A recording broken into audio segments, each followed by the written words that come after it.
emergency exits on the 1011. A life vest is in a container under your seat. If you have any questions on the safety features of the Lockheed 1011, please ask one of the flight attendants as they pass through the cabin.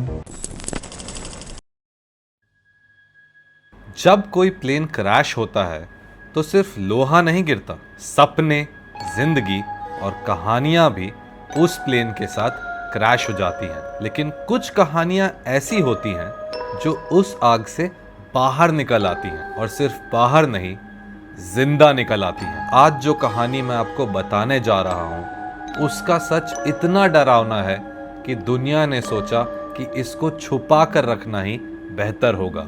इसी वजह से जब आप internet पे जाएंगे तो इस कहानी का जिक्र आपको बहुत ही कम मिलेगा, क्योंकि ये है the ghost of flight 401।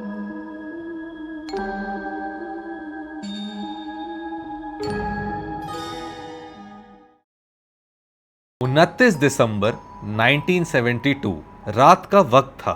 Eastern airlines का फ्लाइट 401 न्यूयॉर्क से फ्लोरिडा जा रहा था। इस फ्लाइट में टोटल 176 लोग थे, पैसेंजर्स और क्रू को मिलाकर। Captain Bob Loft, first officer Bert Stockstill और फ्लाइट इंजीनियर डॉन रीपो, ये तीनों एक्सपीरियंस्ड लोग कॉकपिट में थे। अब ये फ्लाइट रूटीन थी, वेदर भी क्लियर था और ये सब कुछ सही तरीके से चल रहा था। लेकिन फ्लाइट जब मायामी के ऊपर पहुंचा तो सब कुछ बदल गया। अब लैंडिंग से पहले क्रू ने देखा कि लैंडिंग गियर की लाइट ग्लो नहीं कर रही थी। अब इसके सिर्फ दो मतलब हो सकते थे, या तो व्हील बाहर नहीं निकला या तो वो बल्ब फ्यूज हो चुकी थी। अब ये बहुत ही छोटी सी दिक्कत थी, लेकिन कॉकपिट में कंफ्यूजन कुछ ज्यादा ही बढ़ गया। अब क्रू ने ऑटो पायलट चालू कर दिया और सिस्टम को चेक करने लग गए। अब सभी लोग सिस्टम चेक करने में इतना लगे हुए थे कि वो देखना ही भूल गए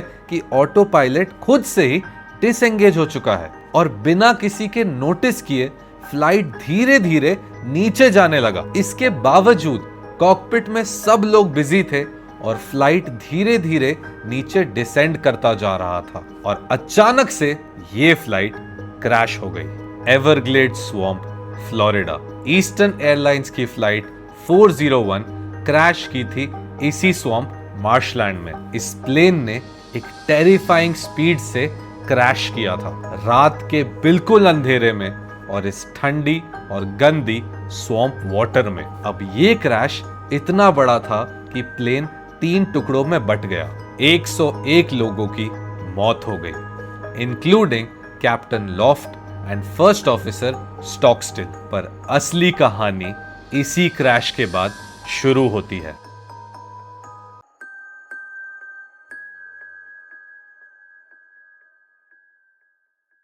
ईस्टर्न एयरलाइंस ने इस क्रैश के होने के कुछ महीने बाद ही नए एयरक्राफ्ट खरीदने शुरू कर दिए, एग्जैक्टली उसी मॉडल के जो ईस्टर्न एयरलाइंस फ्लाइट 401 थी, लेकिन इसके नए सीरीज के एयरक्राफ्ट्स। और कंपनी ने फ्लाइट 401 के कुछ ऐसे पार्ट्स जो डैमेज नहीं हुए थे उनको यूज कर दिया इन नए एयरक्राफ्ट्स के कंपोनेंट्स में। अब उस टाइम पे ये एक कॉमन प्रैक्टिस थी ताकि कॉस्ट कटिंग हो जाए, लेकिन ये उनकी सबसे बड़ी गलती थी।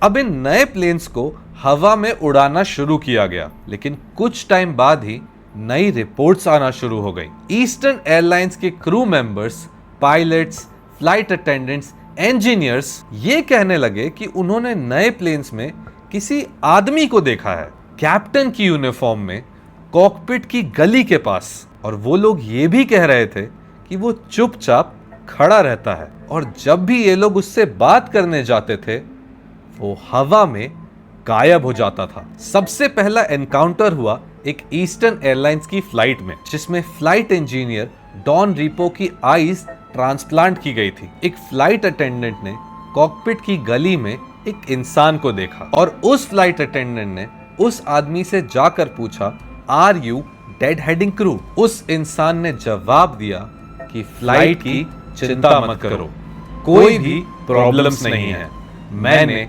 सब कुछ चेक कर लिया है। इतना बोलते ही वो चलकर वॉल के अंदर घुस गया। अब इस फ्लाइट अटेंडेंट ने डर के मारे अपने बाकी क्रू को ये स्टोरी बताई, और जैसे ही उस क्रू ने सुनी ये स्टोरी, उन्हें समझ में आ गया कि वो आदमी कोई और नहीं, डॉन रीपो ही था।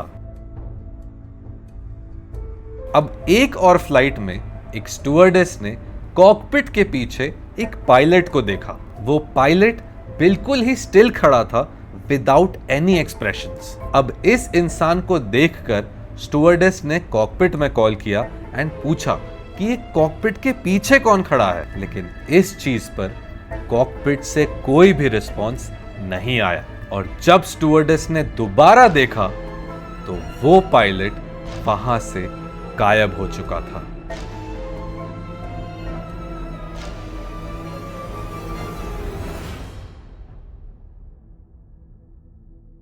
ईस्टर्न एयरलाइंस के मैकेनिक्स ने भी रिपोर्ट्स दी। एक प्लेन के एवियोनिक्स बे में काम करते वक्त उन्होंने कुछ फुटस्टेप्स सुने। जब उन्होंने फ्लैशलाइट्स जलाई तो उन्होंने देखा कि एक आदमी स्टेयर कर रहा था नीचे से। इस इंसान को देखकर मैकेनिक चिल्लाने लगा, और जब सब लोग साथ में आए तो वो मैकेनिक चिल्लाने लगा, कैप्टन बॉब लॉफ्ट। और जब उस प्लेन की पार्ट्स की लिस्ट देखी गई, उसमें फ्लाइट 401 का कॉकपिट डोर सिस्टम लगा हुआ था। सबसे डिस्टर्बिंग इंसिडेंट हुआ एक फ्लाइट में, जब एक सीनियर पायलट ने खुद एक घोस्ट पायलट को देखा जो कि उनका को पायलट लग रहा था। एंड जब इस सीनियर पायलट ने उस को पायलट से बात की तो उस पायलट का रिप्लाई आया, हम ये दोबारा नहीं होने देंगे। और कुछ ही सेकंड्स में वो को पायलट हवा में गायब हो गया। जब सीनियर पायलट ने पूरे क्रू को वो फोटो दिखाई तो पूरे क्रू के रोंगटे खड़े हो गए, क्योंकि वो को पायलट कोई और नहीं, कैप्टन बॉब लॉफ्ट था। ईस्टर्न एयरलाइंस इनिशियली इन सारे रिपोर्ट्स को डिनाई करता रहा। उन्होंने बस बोला हेलुसिनेशन, स्ट्रेस और फटीग। लेकिन जब उनके खुद के क्रू के लोगों ने रिटन कंप्लेंट्स देने शुरू किए और मल्टीपल फ्लाइट्स पे सेम भूत की साइटिंग्स कंफर्म हुई, तब एयरलाइंस ने क्वाइटली उन सारे पार्ट्स को रिमूव कर दिया जो फ्लाइट 401 से यूज की गई थी नई फ्लाइट्स में। अब कहा जाता है कि उन्होंने एक सीक्रेट इंटरनल इन्वेस्टिगेशन भी की, जिसके रिजल्ट्स आज तक कभी भी पब्लिक नहीं किए गए। लेकिन इन सब से भी लोगों की कहानियां रुकी नहीं। बहुत सारे क्रू मेंबर्स ने वॉलंटरीली रिजाइन कर दिया। उन्होंने ये बोला कि उनके सपनों तक में लॉफ्ट और रीपो आते हैं और हर बार वो एक मैसेज बोलते हैं, हम इस फ्लाइट को बचाने की कोशिश कर रहे हैं और यहां से अब हम सबको बचा लेंगे। कुछ लोग मानते हैं कि डॉन रीपो और बॉब लॉफ्ट की आत्माएं वापस आईं, क्योंकि उनका मिशन अधूरा रह गया था। वो यही चाहते थे कि कोई और प्लेन उनकी गलतियों का शिकार ना बने। और इसी वजह से जब भी फ्लाइट 401 के रीयूज पार्ट्स वाले प्लेन्स फ्लाई करते थे तो ये लोग वहां होते थे। अब कई लोग कहते हैं कि उनका वहां पर होना एक कर्स नहीं, एक वार्निंग थी, एक गार्जियन स्पिरिट की तरह, जो क्रैश से बचा नहीं सके पर फ्यूचर में क्रैश होने से लोगों को बचाते रहे। क्या आपने कभी किसी प्लेन के अंदर एक यूनिफॉर्म में किसी आदमी को देखा है जो किसी से भी बात नहीं करता?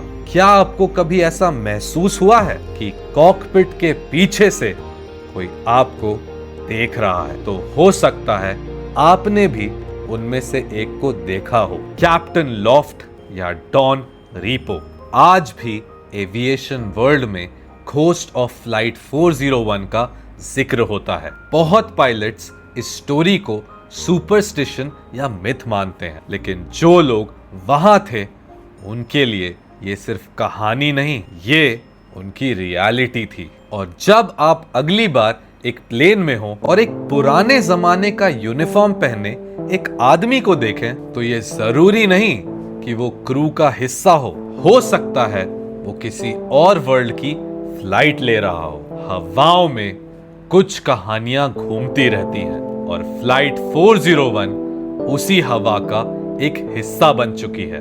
और अगर आप सुन पाए तो शायद वो आज भी कह रही हो, हम यही हैं।